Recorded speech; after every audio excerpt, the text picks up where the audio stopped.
Starfield is clearly a very big game, and Bethesda haven't actually revealed that much, but they have shown off more of Starfield than any of their previous games. Bethesda is extremely secretive, which I think actually helps them in the long run. So today we're going to go over a few secret details that you may not know about Starfield. These are mostly things that have been confirmed and sort of been swept under the rug, so to speak, or maybe some things that you missed in the showcase and stuff like that. So without any further hesitation, let's just dive straight into it. It has been confirmed to us that just like Fallout 4, we will have romanceable NPCs in Starfield. This was confirmed by Todd Howard himself last year in an interview, where he said that players will be able to establish relationships with NPCs that are more complex about whether they like or dislike you than their previous games. So think of Fallout 4's romance system with companions, but more in depth. This sounds really great to me, but keep in mind that Todd specifically said relationships with NPCs and not relationships with companions, meaning that we may be able to romance NPCs that aren't companions and maybe even marry them and live with them in our homes, since we know that homes are in Starfield thanks to the Dream Home starter trait, which we can see here. We will also very likely be able to buy houses in all of the major cities in Starfield, such as New Atlantis on planet Jemison, Neon in the solar system Vol 2, and Aquila City on a planet or solar system that we are yet to find out the name for. And we can assume all of this since Bethesda's last two major games, Skyrim and Fallout 4, allow you to buy homes in the main cities, and obviously Skyrim did have an entire DLC built around adopting kids and living with your husband or wife. So with Todd Howard basically confirming that we can romance NPCs, it seems like we will see a lot of these features return for Starfield. Now obviously we all saw the traits that we can choose for our characters in Starfield. This feature has been really well praised by almost everyone. I've actually, now that I think about it, never even seen somebody say that they dislike this feature.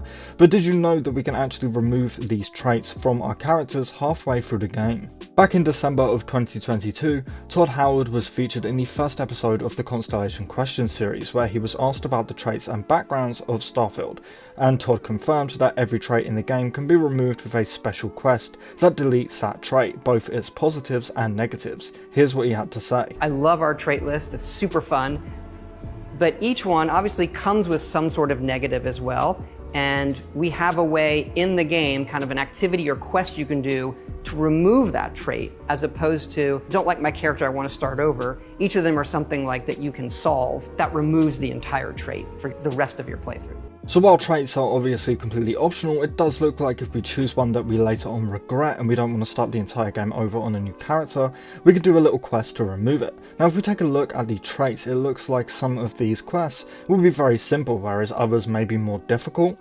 For example, Dream Home's negative perk, if you will, is that you have to pay off a 50,000 credit mortgage to Gal Bank. So you can probably resolve this by surrendering your home, basically telling Gal Bank that you cannot afford to pay it off, so instead you're just going to move out or something like that. Or maybe we can sell the house to somebody else, who knows. The Hero Worship trait, which is a trait I will be choosing for my first playthrough, is probably fairly easy to get rid of too, since you can probably just remove the trait by killing the adoring fan, or maybe even being so rude to them that you just make them hate you, whereas some traits such as alien DNA may be more difficult to get rid of, because how do you remove your own genetic DNA? One big thing that I don't see anybody talking about, which I am extremely excited for, is photo mode. I've recently gotten into Fallout 76 since the first time since its launch, and one of my favourite features is the game's photo mode. Being able to take cool pictures and screenshots and even turn them into loading screens is such a great idea and feature, and I'm very happy to see that it's returning for Starfield. And I do honestly think that a lot of people actually miss this because nobody talks about it. I really hope that this photo mode allows us to make our own loading screens just like Fallout 76 does, because again, I just really enjoyed that feature. I think I'm probably more excited for this than most though, because as a content creator, a photo mode will help me make more unique thumbnails with my own characters. Now we all know about Vasco, the robot companion in Starfield, but did you know that we can actually probably customize him? Now this feature hasn't actually been confirmed, but there is a lot of evidence to point towards it. Firstly, take a look at these two shots side by side of Vasco. To me anyway, they look a little different in both pictures, but on top of this, a while back, Bethesda dropped an information video centered around Vasco himself, and when we take a look at it, we can see at how different Vasco looks in a bunch of these shots, and they go on to confirm different features, which hints that we can probably upgrade them. But I actually think that the biggest evidence we have is the fact that Bethesda love to test things for their next game in their previous game's DLC.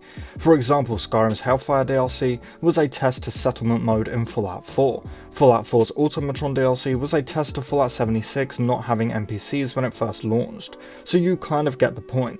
Well, Fallout 4's Automatron DLC also added robot customization for your Automatron companions, and people loved this feature. And of course, in a game like Starfield, where you have robots in a massively sci-fi-like game, why wouldn't you include robot customization, especially when you already know how to make it because you've made it for a previous game? We can actually go undercover in Starfield. Bethesda have confirmed that we can join the Crimson Fleet undercover, sort of as a spy or like an undercover cop, and then report back to another faction. Now, we still unfortunately do not know what faction we can go undercover for, however there is evidence to support that we can go undercover for the United Colonies. In my favourite shot of the entire showcase, we can see this Crimson Fleet pirate shoot what appears to be another member of the fleet. However, if we zoom into the knife that the victim here holds, we can see that it is in fact a United Colonies blade, showing that this NPC was likely undercover too. I really hope that Starfield brings back an old RPG feature where if you wear the faction's outfit, they will assume that you are a member of the faction unless you stand around for too long or do things that sort of make you suspicious and bait you out. And this sort of points towards it, so it makes me very excited. And we all know that Earth is in Starfield, or at least so is, which is our solar system.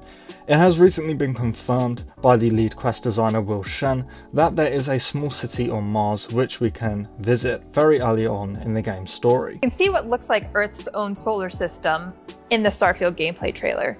Will there be quests taking us back there and exploring how things have changed? Yeah, actually, very early on in the main quest, we take you to our solar system, which in our lore is called the Old Neighborhood. Nice. And you'll be being sent there on a mission from Constellation to discover the mysteries of the artifacts, and you'll get in contact with the question of what happened to Earth, but also you'll go to Mars, and there's actually a settlement, one of the early settlements that humanity created after they left Earth.